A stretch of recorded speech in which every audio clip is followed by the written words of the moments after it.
Buenos días, licenciado. Mi nombre es Wilson Luisa y Kevin Márquez. Realizamos este grupo, el cual vamos a hablar sobre la ciencia y la tecnología y las ciencias que le integran, ¿no?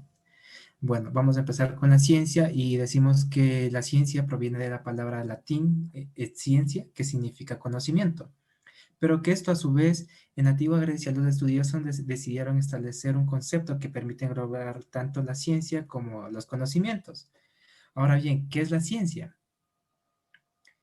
La ciencia es una metodología que permite acercarse al conocimiento a través de la realización de una determinada cantidad de pasos. Es decir, que para llegar a ciertos procesos en las diferentes áreas que tenemos, debemos seguir una serie de pasos o procesos, ¿no? La primera es ciencias naturales, la cual se encarga de estudiar todos los fenómenos que se realizan tanto aquí en el planeta Tierra, ya sea en el mar o en la tierra, o también lo que interviene también en el espacio, ¿no?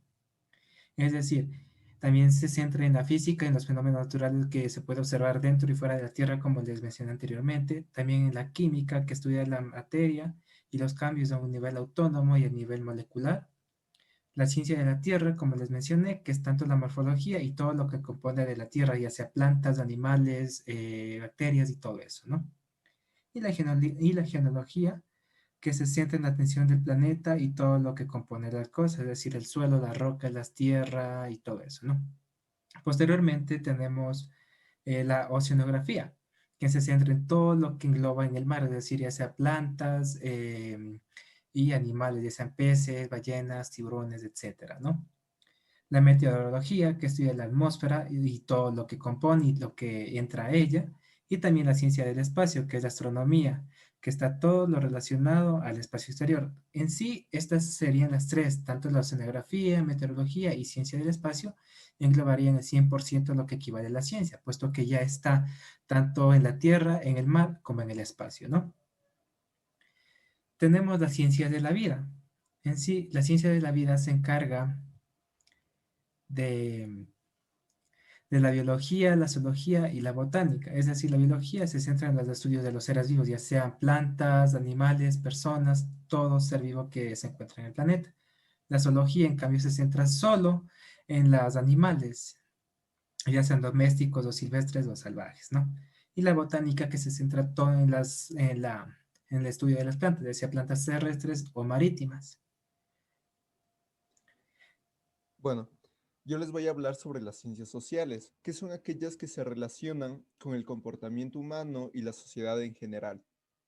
Se las conoce como ciencias, ya que si bien se trata de humanidades, llevan a cabo sus actividades, labores, estudios por medio de métodos científicos.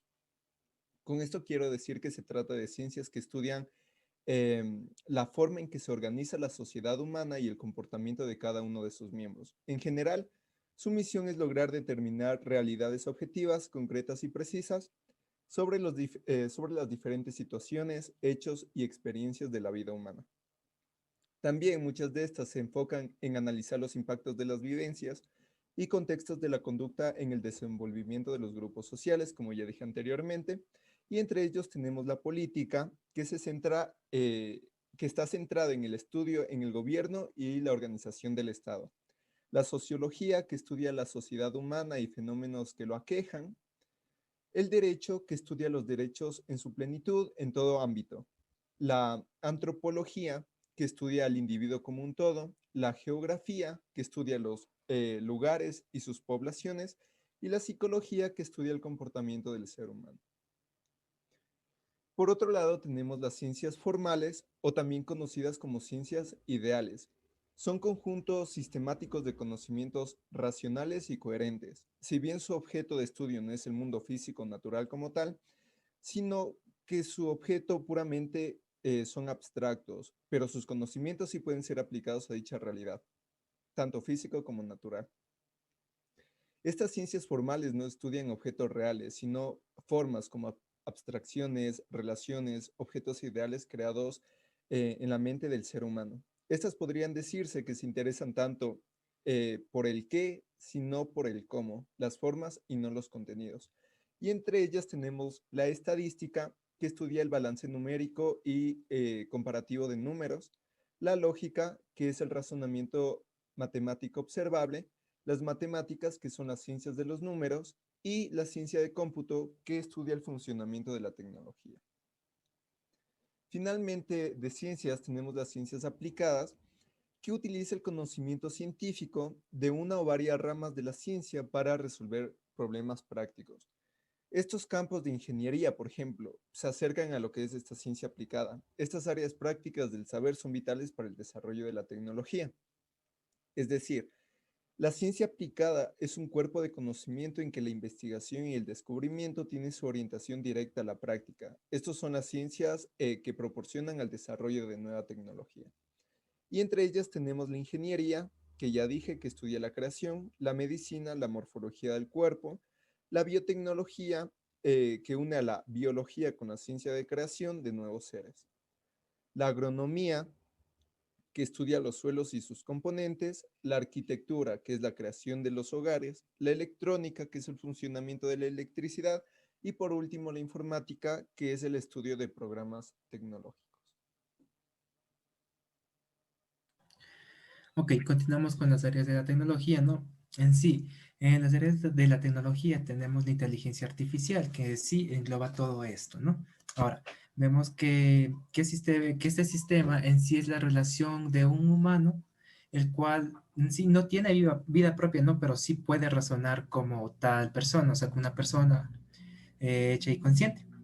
Ahora, vemos que en sí esto es una construcción mecánica automatizada con diferentes códigos, con diferentes características, las cuales pueden dar soluciones a distintos problemas de nosotros.